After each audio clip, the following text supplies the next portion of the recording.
Hi there. Thank you for joining me, Stanley, on this Saturday.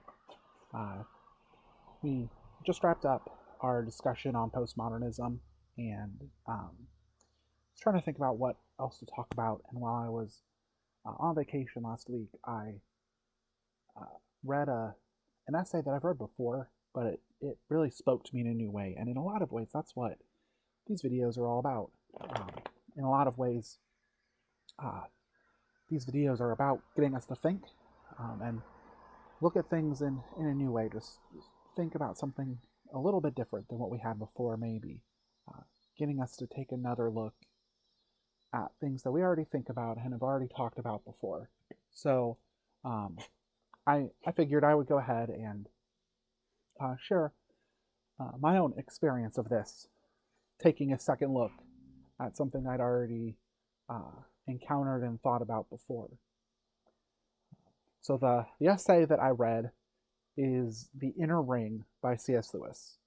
And I read this essay in a book by C.S. Lewis called The Weight of Glory. And it is a collection of some essays and speeches that C.S. Lewis gave. And um, the, the essay was a speech that C.S. Lewis gave where he talks about the desire that we have to belong in what C.S. Lewis calls the inner ring. And these are the uh, kind of unofficial circles of power. They're the in group. They're the popular people, the people who have influence and control, who get this stuff done, even if they aren't the people who are really in charge. And C.S. Lewis says that having an inner ring is completely natural, and that's not wrong. Um, a lot of times they're very necessary. You need people who have power, who are in the know, who get things done. If you are working, if you remember school projects, right, there were people who you wanted to be in groups with because they got stuff done and they got the grade. There were people who you really didn't want to work with just because they were going to let you down. And then at work, it's often the same. There are certain people, certain groups of people, wherever you work, who are known for getting stuff done. And if you're going to be able to join with them on the project, then you know that there's going to be a good result and you want to be known as one of those people. And that's fine. Um, C.S. Lewis also mentions like these can be the people who are, the elite in their field. And it's great to be a part of that. But C.S. Lewis says the temptation and desire to do whatever it takes to become a part of an inner ring, that is the real danger. He says of this temptation to uh, do whatever it takes to become an inner ring, that because of it, people who are not yet very bad people can be tempted to do very bad things. And the entire idea is that uh, the people who are in the inner ring, who have that power, um, once you become part of the inner ring, you don't want to lose it. You have to stay there. And so they will ask you to do something, and some part of you knows that it's wrong, but at the same time, it's going to seem very easy to excuse doing that wrong thing. Right? You're cutting a corner at work. You're not exactly lying. You're just not really admitting what's happening. You're taking a shortcut that you probably shouldn't, whether it's a moral shortcut or just a shortcut with the thing that you do. Um, it's you're not exactly cheating on the assignment, but you're not doing the assignment the way the teacher wants you to do it. This is the temptation of the inner ring, and eventually the thing that you're asked to do to shortcut at that moral line, it keeps moving away from what's actually right and good and true. And so at first, it might have been just kind of an ambiguous, you're not necessarily doing anything wrong.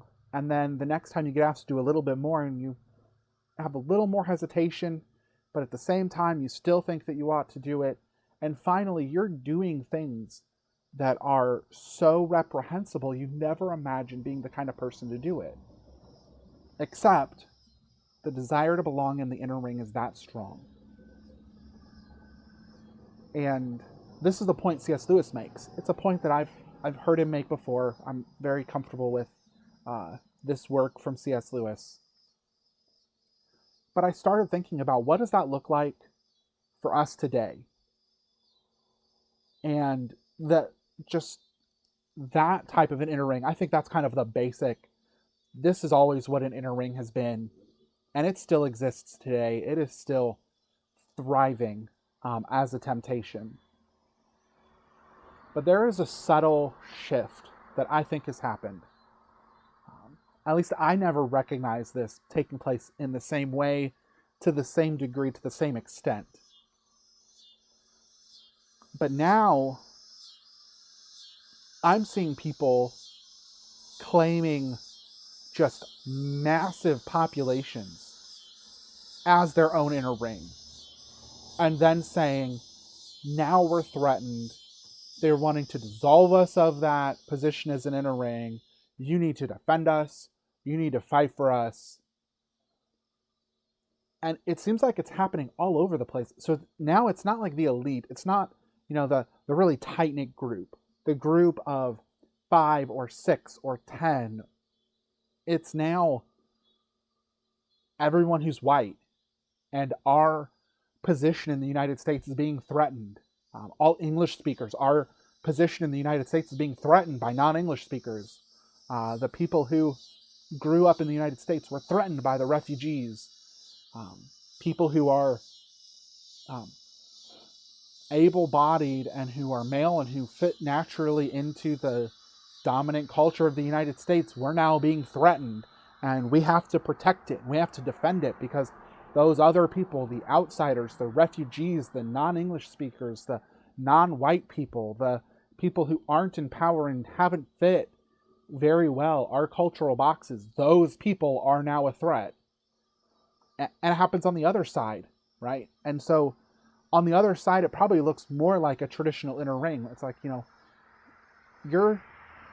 I can't believe that you would accept some of those positions because I thought you were more intelligent. I thought you were more cultured. I thought that you were more tolerant. I thought that you were smarter than that, or that you were better than that. How could you fall in line with those kinds of people? And both sides will then paint the other side at the absolute worst that they could, so that it's very obvious that the people they're speaking against are horrendous. And then the ask is something that seems okay. It kind of seems reasonable, especially in light of everything that was just said. But if those people are such a great threat, then I might have to take action a bit more extreme than I would otherwise. But, if they're such a threat, then don't I have to say those things about them? If those people are such a threat, don't I have to try to have them put down in certain ways? And don't I have to push them out of culture in certain ways? And it looks like it's happening in so many ways in our culture now. Whereas before, it seemed like it was this desire to get to the top. It's now the tool that a lot of influential people are trying to use to tell you what to do. And you always then feel like, well, you know what, that's the thing I want to do. Well, you know what?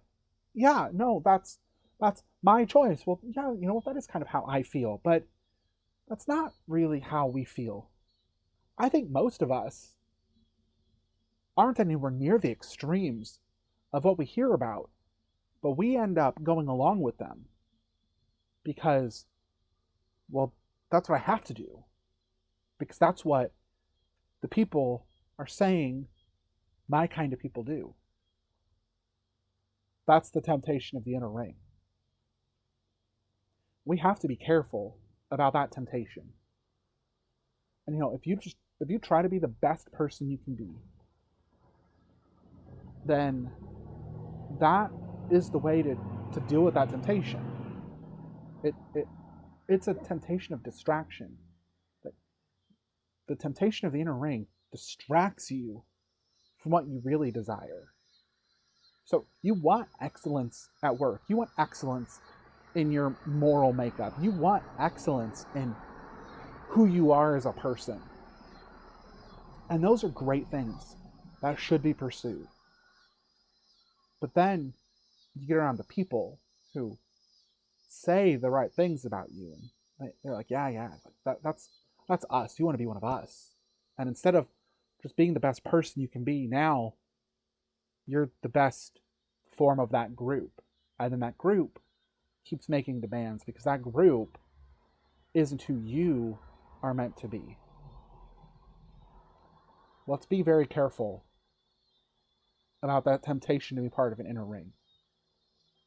We need inner rings, and I think all of us want to be part of sometimes an inner ring, to be the example that someone sees of what it means to be a husband, a wife, a mother, a father, a son or daughter, a brother or sister. We want people to see us and be like, wow, you are the best whatever to those people. You're the best friend that I know of.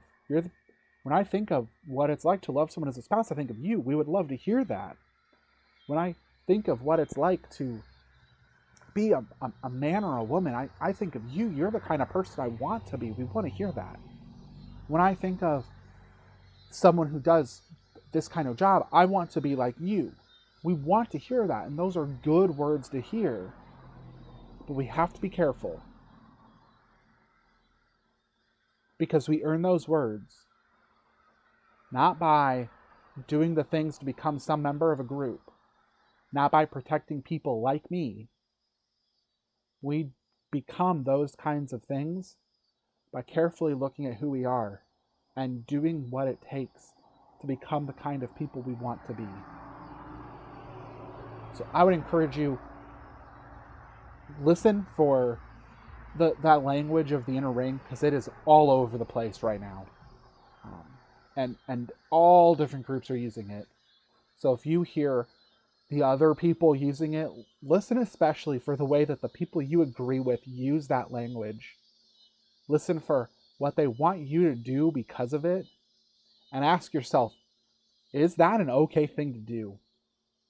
Is that the kind of thing that I would ever want to do to someone else? Or maybe even more importantly, is that the kind of thing I would ever be okay someone else saying about me? Because I think if we start to listen very carefully, we'll get scared. We'll get very scared by the thought of the inner ring. And that was C.S. Lewis's point. Because he knew just how extremely dangerous this temptation is. I hope that I've given you guys something to think about. It gave me something to think about. I look forward to continuing to think through some more things with you guys, and I hope that you guys will take care and have a good rest of your weekend. God bless you.